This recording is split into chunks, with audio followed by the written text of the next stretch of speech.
যেই নারী রান্নাঘরে 3টি ছোট্ট কাজ করবে ওই নারীর কপাল খুলে যাবে, তার রান্না করা খাবারে আল্লাহ তাআলার রহমত বরকত ঢেলে দিবেন, তার রান্না অত্যন্ত সুস্বাদু হবে, সংসারে আয় উন্নতি দিয়ে আল্লাহ তাআলা ভরপুর করে দিবেন। ওই নারী আল্লাহর কাছে যা চাইবে আল্লাহ তাআলা তাকে তাই দান করে দিবেন। এজন্য প্রিয় মা ও বোনেরা, প্রত্যেকটা দিনই তো আপনাদের রান্নার কাজকর্ম করতে হয়, সকালের নাস্তা তৈরি করতে হয়, দুপুরের খাবার প্রস্তুত করতে হয়, এমনকি রাতের খাবারও আপনাদের প্রস্তুত করতে হয়, যার কারণে অধিকাংশ সময় আপনাদেরকে রান্নাঘরে থাকতে হয়। আর এই রান্নাঘরে থাকার সময় যদি আপনারা ছোট্ট 3টি কাজ করতে পারেন, তাহলে আল্লাহর কসম করে বলতে পারি আল্লাহ তাআলা আপনার সংসারে যে আয় উন্নতি দিবে, বরকত দিবে, সেটা আপনি নিজ চোখে দেখতে পাবেন ইনশাআল্লাহ। প্রিয় মা ও বোনেরা, 1 নম্বরে যে কাজটি করতে হবে, প্রথমে আপনারা যখন রান্নাঘরে প্রবেশ করবেন তখন অবশ্যই সালাম দিয়ে প্রবেশ করবেন। বলবেন আসসালামু আলাইকুম ওয়া রাহমাতুল্লাহি ওয়া বারাকাতুহু। এরকম পরিপূর্ণভাবে সালাম দিয়ে আপনি রান্নাঘরে ঢুকবেন। এখন বলতে পারেন হুজুর, রান্নাঘরে তো কোনো মানুষ থাকে না, তাহলে কেন সালাম দিব? প্রিয় মা ও বোন, রান্নাঘরে কোনো মানুষ না থাকতে পারে, কিন্তু আপনার রান্নাঘরে আল্লাহর রহমতের ফেরেশতারা সব সময় আছেন। আপনি যখন সালাম দিবেন, আপনার সালামের জবাব রহমতের ফেরেশতারা দিবেন। সুবহানাল্লাহ। আল্লাহ রসুল সাল্লাল্লাহু আলাইহি ওয়াসাল্লাম বলেছেন, সমাজের মধ্যে তোমরা সালামের প্রচার প্রসার ঘটিয়ে দাও। কারো সাথে সাক্ষাৎ হলে সালাম দাও, কারো বাড়িতে গেলে সালাম দাও। আসসালাম বাদাল কালাম, হাদিসের মধ্যে আসছে, কারো সাথে সাক্ষাৎ হলে আগে সালাম, তারপরে কালাম। এজন্য প্রিয় মা ও বোন, যখনই আপনি রান্নাঘরে প্রবেশ করবেন, প্রবেশ করার শুরুতে অবশ্যই আপনি সালাম দিবেন, আসসালামু আলাইকুম ওয়া রাহমাতুল্লাহি ওয়া বারাকাতুহু।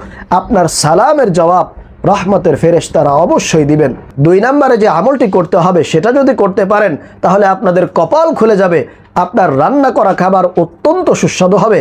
আল্লাহ তাআলা আপনার পরিবার সংসারে এমন আয় উন্নতি দান করবেন যেটা আপনি নিজ চোখে দেখতে পাবেন ইনশাআল্লাহ। আপনার অভাব, অনটন, দারিদ্রতা, দুঃখ কষ্ট সব কিছু আল্লাহ তাআলা দূর করে দেবেন ইনশাআল্লাহ।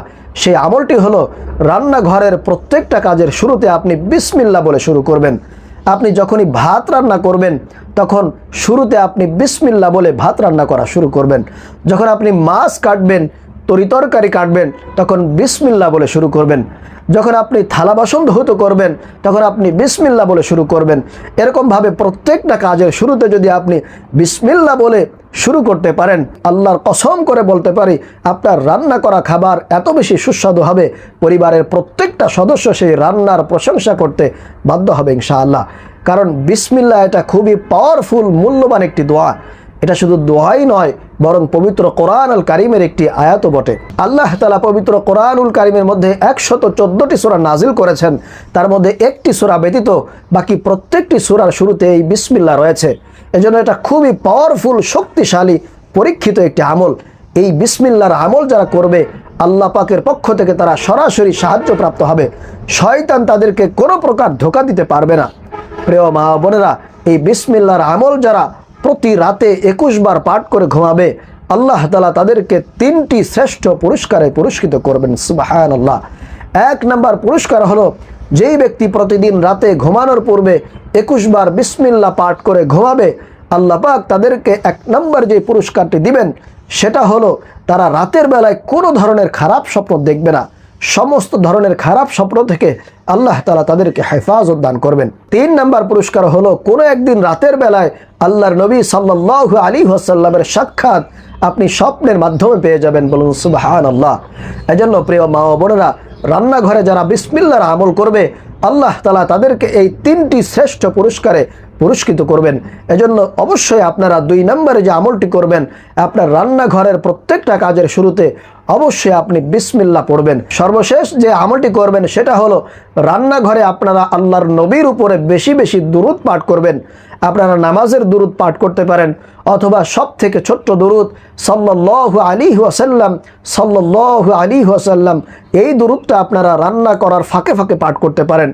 প্রিয় মা ও বোনেরা, যেই নারী এবং যেই পুরুষ সকালে 10 বার এবং সন্ধ্যার পরে 10 বার আল্লাহর নবীর উপরে দুরূদ পাঠ করবেন, হাদিসের মধ্যে আসছে আল্লাহর নবী সাল্লাল্লাহু আলাইহি ওয়াসাল্লাম বলেন, ওয়াজাবাত লাহু শাফাআতি, তার জন্য আমি নবীর উপরে সুপারিশ করা ওয়াজিব হয়ে যায়। বলুন সুবহানাল্লাহ। এজন্য যত বেশি দুরূদ পাঠ করবেন তত বেশি আল্লাহর নবীর নিকটবর্তী হতে পারবেন। যত বেশি দুরূদ পাঠ করবেন তত বেশি আল্লাহ তাআলার সন্তুষ্টি অর্জন করতে পারবেন, নবীজি সাল্লাল্লাহু আলাইহি ওয়াসাল্লামের সন্তুষ্টি অর্জন করতে পারবেন। এজন্য প্রিয় মা বোনেরা, অবশ্যই আপনারা রান্নাঘরে এই 3টি আমল করবেন। প্রথমত, যখনই আপনি রান্নাঘরে প্রবেশ করবেন তখন অবশ্যই সালাম দিয়ে ঢুকবেন। 2 নম্বরে, অবশ্যই প্রত্যেকটা কাজের শুরুতে আপনি বিসমিল্লাহ বলে প্রত্যেকটা কাজ শুরু করবেন। 3 নম্বরে, রান্না করার ফাঁকে ফাঁকে আপনারা নবীজি সাল্লাল্লাহু আলাইহি ওয়াসাল্লামের উপরে দুরূদ পাঠ করবেন। যে ব্যক্তি একবার দুরূদ পাঠ করবে, আল্লাহ তাআলা ওই ব্যক্তির উপরে, সে নারী হোক পুরুষ হোক, তার উপরে আল্লাহ তাআলা 10টি রহমত নাজিল করবেন, 10টি গুনাহ তার আমলনামা থেকে কেটে দিবেন এবং 10টি নেকি তার আমলনামায় যুক্ত করে দিবেন। সুবহানাল্লাহ। এজন্য প্রিয় মা বোনেরা, অবশ্যই যেহেতু আপনাদেরকে দিনের অধিকাংশ সময় রান্নাঘরে থাকতে হয়, এই 3টি কাজ অবশ্যই করবেন। আল্লাহ তাআলা আপনার পরিবার সংসারে রহমত বরকত ঢেলে দিবেন। আল্লাহ তাআলা আমাদের প্রত্যেকটা মা বোনদেরকে এই কাজগুলো করার তৌফিক দান করুন। আমিন।